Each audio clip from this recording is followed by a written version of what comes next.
রাস্তা, এগুলো রাস্তার মাথায় কি বসে আছে? শয়তান। আর রাস্তা দেখিয়ে দিয়েছেন একটা, আঙ্গুল দিয়ে রেখে দিয়েছেন একটা, সেটাই হলো আল্লাহর পথ, ওটাই হলো মুহাম্মদ সাল্লাল্লাহু আলাইহি ওয়াসাল্লামের পথ। দেখুন তো এই দেশের মাটিতে যেই সমস্ত রেখা চারটা আল্লাহ নবী টেনেছেন, সেই রেখাগুলির সাথে চারটা করে হয়েছে কিনা, দল রাস্তা মত তৈরি হয়েছে কিনা লক্ষ্য করুন। হানাফি, শাফি, হাম্বলি, মালিকি চারটা করে হয়েছে, পাঁচটা ছয়টা হয় নাই।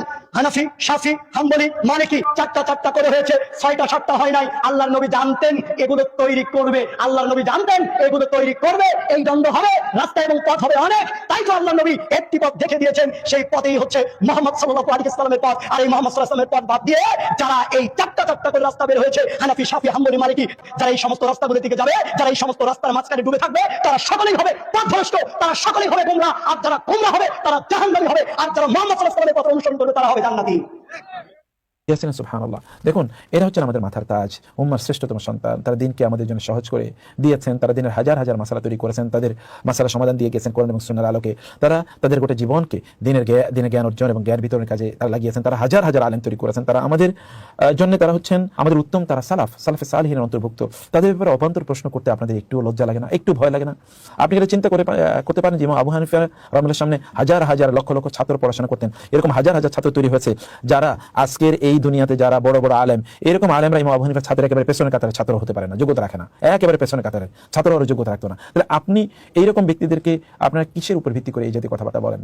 আল্লাহ সুবহানাহু ওয়া তাআলা ভয় করুন, সালাফদের ব্যাপারে ভয় করুন। এটা বড় ধরনের একটা ফিতনা এবং শয়তানি, এটা শয়তানের পক্ষে একটা বড় ধরনের ওয়াসওয়াসা যে আমাদের সালাফদের ব্যাপারে আপনাদেরকে লাগে, এবং এটা বড় ধরনের একটা মুনাফিকদের বড় আলামত হলো তারা সালফে সালিহিন নিয়ে তারা কথাবার্তা বলবে। খারিজিদের আলামত হলো তারা আলেমদেরকে নিয়ে অথবা সালাফদেরকে নিয়ে তারা কথা বলবে। এটা খারিজি প্রবণতা, এই প্রবণতা থেকে বের হয়ে আসুন।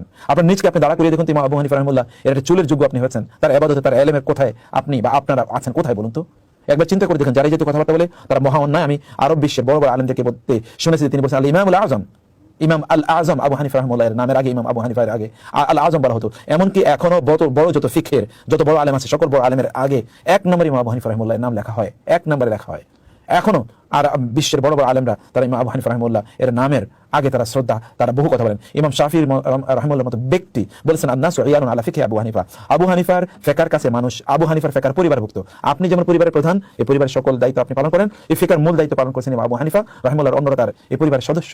এটা ইমাম শাফি রাহিমাহুল্লাহ এর মতো ব্যক্তি তারা বলেছেন। অতএব খবরদার, সালাফদের ব্যাপারে কথা বলতে সাবধান। আল্লাহ সুবহানাহু ওয়া তাআলা এই জিহ্বাকে কিন্তু অক্ষত রাখবেন না। আল্লাহ সুবহানাহু ওয়া তাআলা একদল যারা অর্বাচীন, একেবারেই কোনো ধরনের পড়াশোনা নাই, নাম কাওয়াস্তে দুই একটা লেকচার বক্তব্য শোনাচ্ছে, কারো দুই একটা কথাবার্তা শোনাচ্ছে, এরকম যারা অথর্ব অথবা যারা অর্বাচীন, যাদের জ্ঞান বুদ্ধি নাই, ভয়াবহভাবে অহংকারী এবং ভয়াবহভাবে এগুলো বেয়াদব টাইপের কিছু আছে, এবং যারা ধরুন কোনো ধরনের আলিফ বাতাসা ঠিকমতো পড়তেও পারে না, লিখতে পারবে না, সূরাতুল ফাতিহা বলে ঠিকমতো পড়তেও পারবে না, অর্থ বলা তো বহু দূরের কথা, এরকম কিছু বেয়াদব তৈরি হয়েছে চারিদিকে, যারা আলেমদের ব্যাপারে অথবা আমাদের সালাফদের ব্যাপারে এই জাতীয় কথাবার্তা বলে। এগুলো ব্যাপারে সাবধান থাকবেন, অনুগ্রহ করে। আল্লাহ আপনাদেরকে আমাদের সবাইকে বোঝার তৌফিক দান করুন। আল্লাহুম্মা আমিন।